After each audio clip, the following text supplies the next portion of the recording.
Hello, welcome to this short series of what to do when you're stuck.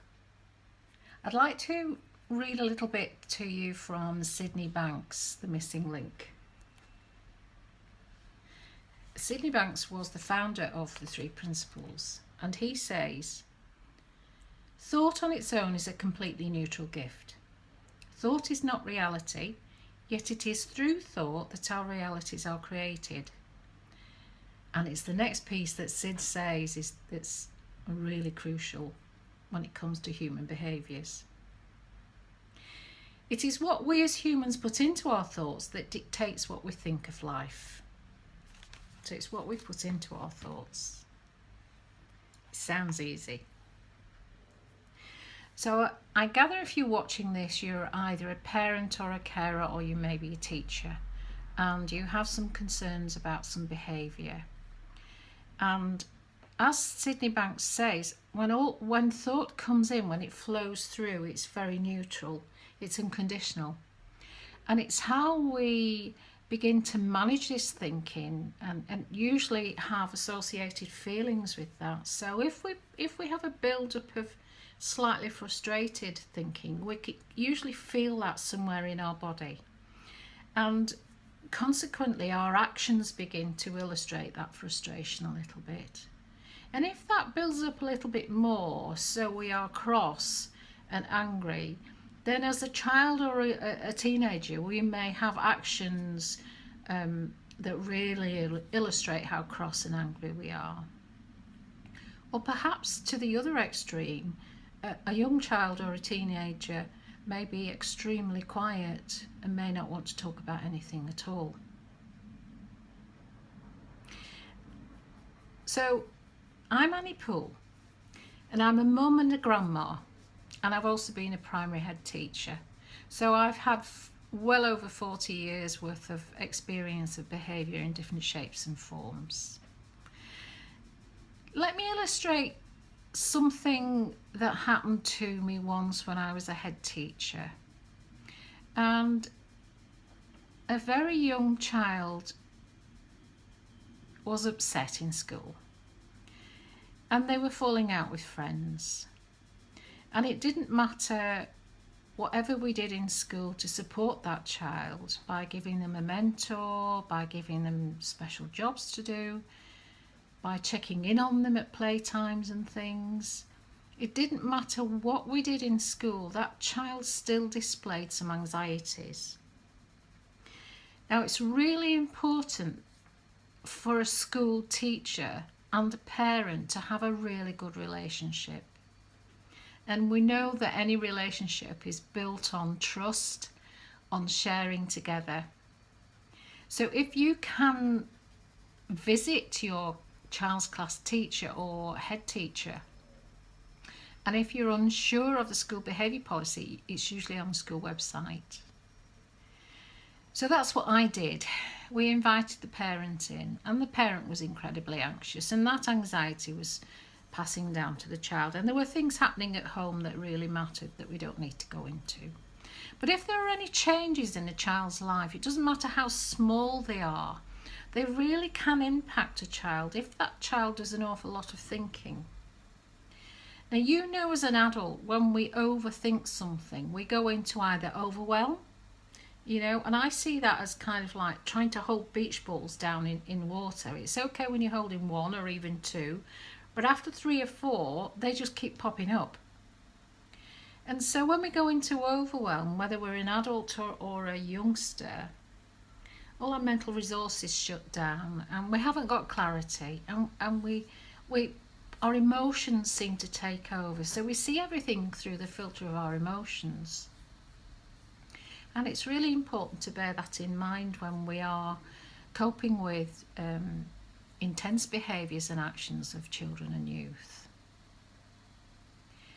Now, I know that as a coach, I went into a school once where a young child did not want to come into school at all. And she would not speak. She did not want to tell anybody why she didn't want to come into school. And every day for 4 days, her parents would drive her to school at 10 in the morning to avoid all the hustle and bustle of the day. and she would not get out of the car. One particular day I was visiting the school, and I had greater clarity than the parent who was upset, or than the head teacher who was very concerned that the child was missing lots of work, and most people were pointing to all the thinking that was going on up here and not to the child themselves.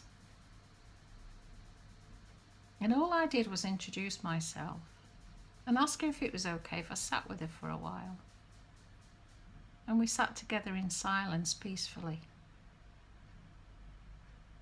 I asked her what she liked to do. She said she liked drawing. So we sat and drew together. Because you see, it's in that space of very neutral listening with nothing on your mind and no judgment. In that space of connecting that we can't always see as a parent or a teacher when we're feeling frustrated about a child's behaviour. In that space, there's kind of a letting go of all of those beach ball thoughts that you're holding down. And in that letting go, we return to that very neutral space where we have greater clarity. And even though a child or a youth may not know exactly what's concerning them at the time, there will be a time and a space where they will share it. So this little girl didn't share with me whatsoever anything about why she didn't want to come into school. But once I saw she was settled, I invited her to come back to class, and she did. Now her mum rang me up the next day to thank me and asked me what I'd done. And she told me that the little girl had shared with her quite openly that evening about something on social media that had upset her and that she was really concerned about. But what the little girl had learned to do most was to share her thinking before it got as big as a mountain. I'm not saying there weren't consequences to the actions of that young child, but the fact that she was able to deal with them in a very neutral space without feeling guilty or more anxiety. I can tell you another story about some parents that came to me with a teenager. And this teenager became very sulky and was spending a lot of time in his bedroom. And he was slamming doors, and every time his stepdad tried to speak to him, he would just ignore him. So the stepdad and the mum came to me in desperation. And they came alone for the first visit. And I shared with them what happens with our different mind states. Because our normal state, our kind of like very loving neutral state, is how we are before we start to personalise our thoughts. And when we're in that space, it feels light and it feels as if we don't have anything on our mind. But sometimes when we've got a tiny little niggle, and that's what was happening with this young man. Somebody had said something about his appearance and he didn't quite understand it.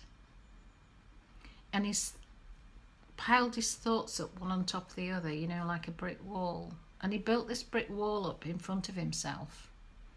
This imaginary, illusory brick wall. And he began to wonder if anybody liked him. And it made him feel quite anxious and quite upset and quite sad on the inside. But in order not to show that, he kind of like tensed himself up and reacted quickly and, you know, to keep away the tears. When I share different stories, different metaphors about the way thought plays out in our lives, sometimes parents get it. And they go home and they do deep listening with their child or youth. And what happens is they find a time when both they and the youth are feeling quite light. And they invite the youth to share something, not necessarily about the worry, because again, if we point to all this thinking that's going on up there, that's the illusion, that's not real. That's something that we make up moment to moment. And it's this piece here, the person. So just by the mum and the stepdad not discussing the slamming doors or the sharpness of the youth, but inviting them for a simple meal together, and sometimes not even speaking, it being okay just to sit together. It sounds really simple, and that's the beauty of this understanding. You see, once you gain this understanding, it informs everything that we do. So what would happen if you still had concerns about behaviour in school? Well, I'll guarantee you this. There isn't a human being on earth who hasn't started their anxiety or their misbehaviour or their insulting behaviour without having one tiny incy negative thought in the first place. And it isn't about analysing that. It's about realising that state of mind comes from us. It comes from the inside out. It isn't external circumstances. It isn't that child in the playground. It isn't that teacher. It isn't that behaviour. It isn't anything outside. It all comes from inside us. Now, if you would like to know more about this, you may be able to watch some of my YouTube videos. And also, if you visit my website, www.anniepoole.com, you'll find some more freebies, and you'll find a way of contacting me if you're still concerned. Good luck. Deep listening without anything on your mind, listening from a loving space is the best way to reconnect with your child. Thank you.